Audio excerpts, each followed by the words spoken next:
Y ya vamos a conversar, Jorge, con el doctor César Cabezas. Él es médico infectólogo del Instituto Nacional de Salud, porque a propósito de la renuncia de la exministra de Salud, Rosa Gutiérrez, muchos se preguntarán qué va a pasar ahora con el trabajo, las acciones, la estrategia frente al dengue. ¿Se va a congelar? Porque normalmente cuando vemos estos cambios preocupan, ¿no? Sobre todo cuando estamos en una situación de emergencia. Doctor Cabezas, ¿cómo está? Bienvenido. Sí, buenos días, un gusto. A ver, en principio y directo al punto, ¿no? ¿Cómo quedan las acciones contra el dengue tras la renuncia de la exministra Rosa Gutiérrez, doctor Cabezas? Sí, como este es un problema que se da en las diferentes regiones, como en la costa norte de Ica, en realidad hasta Tumbes, las acciones tienen que continuar, ¿no? Del control vectorial fundamentalmente, en la fase larvaria y en la fase de adultos, ¿no? Son actividades que la vienen desarrollando las DIRESAs en relación al control vectorial y también a la atención de los pacientes, ¿no? Eso no debiera parar, porque en realidad es una necesidad que la población tiene de ser atendida y evitar la extensión de este problema. Sí, doctor, ¿y cómo vamos en esta semana de junio con el número de casos, las cifras que ustedes analizan también o cómo apoyan? Sí, hay un descenso en algunas regiones. Hay una tendencia a la reducción, sin embargo, hay que considerar que ya no solo se anunciado, sino está establecido el fenómeno del Niño, y ese es un tema que hay que considerar, ¿no? Porque el problema del dengue tiene varios factores, ¿no? Entre ellos las determinantes sociales que tienen que ver con vivienda, acceso a agua. En Lima, por ejemplo, no llueve, pero el problema es que en las zonas periféricas sobre todo no hay acceso al agua, y ahí están los criaderos porque la gente tiene que acumular agua, pero la precaución es que las familias deben cubrir estos recipientes para evitar que el mosquito cumpla su ciclo. El otro tema, aparte de los determinantes sociales, es el cambio climático, ¿no? Que cada vez, probablemente como respuesta al calentamiento global, estos cambios climáticos y los fenómenos del Niño se van acortando en tiempos, y las temperaturas altas favorecen la replicación del mosquito. Sí. Y hay más población de mosquito, más casos, más transmisión. Otra cosa es que hay intensa migración en el Perú, que también favorece que las ciudades han crecido y la transmisión se da con más frecuencia.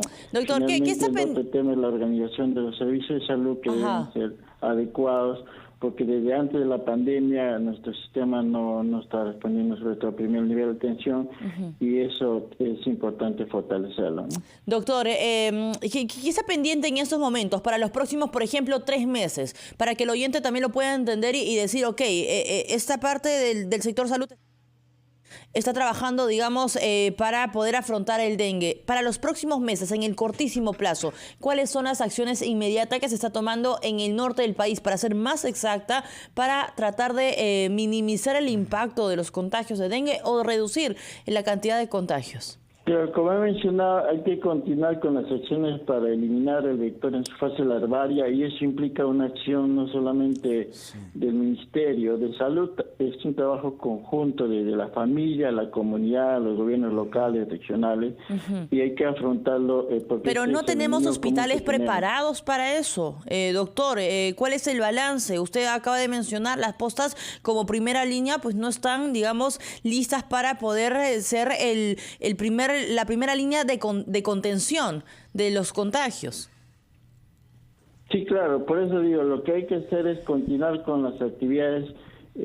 Hay una tendencia a la reducción, pero como digo, las temperaturas siguen altas, esas condicionantes permanecen, por lo tanto hay que continuar con las acciones, sobre todo de control vectorial, y las familias, las personas también que tengan signos de alarma, y acudan inmediatamente a los servicios de salud para ser atendidos oportunamente, porque si no hay complicaciones y los fallecimientos, ¿no? Y la automedicación es otro problema que también hay que considerar, que no hay que automedicarnos para no retrasar la asistencia a un establecimiento de salud cuando hayan signos de alarma, sobre todo.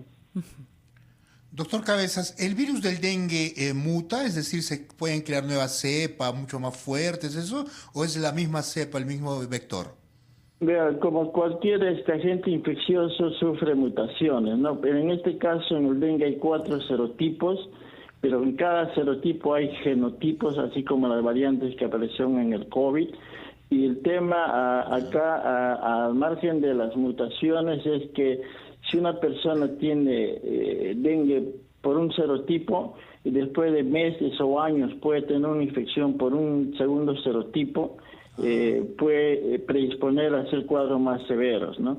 Y eso sí está reportado desde que entró el dengue en Perú en el año 90, sí. Apareció el serotipo 2 y ahora hay una variante que se llama el genotipo cosmopolitan del serotipo 2, que se ha extendido en todo el Perú, y eso empezó en Madre de Dios y ahora está extendido en toda Sudamérica, por ejemplo. No sabemos, pero por la cantidad de contagios, una acción directa, pero hay que considerar también este cambio que ocurrió desde el año 2019 en relación al serotipo 2 del dengue. Sí. Pero doctor Cabezas, por la cantidad de contagios que se están dando, ¿hay la posibilidad que aparezcan nuevas, digamos, variantes? Bueno, las mutaciones, en este caso el dengue, son más lentas, pero se están dando, ¿no? Lo importante acá es evitar que las personas tengan una segunda infección, ¿no? Y sobre todo aquellas que ya tuvieron una infección previamente pueden estar predispuestas a hacer cuadros más severos, y al igual que en el COVID, los extremos de la vida, los mayores de 60, los niños pequeños y los que tienen comorbilidad van a ser los cuadros de mayor complicación si es que le da el dengue.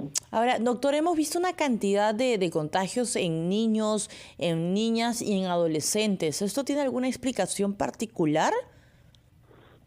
Bueno, este mosquito en realidad lo que busca es agua para cumplir su ciclo y sangre para reproducirse, ¿no?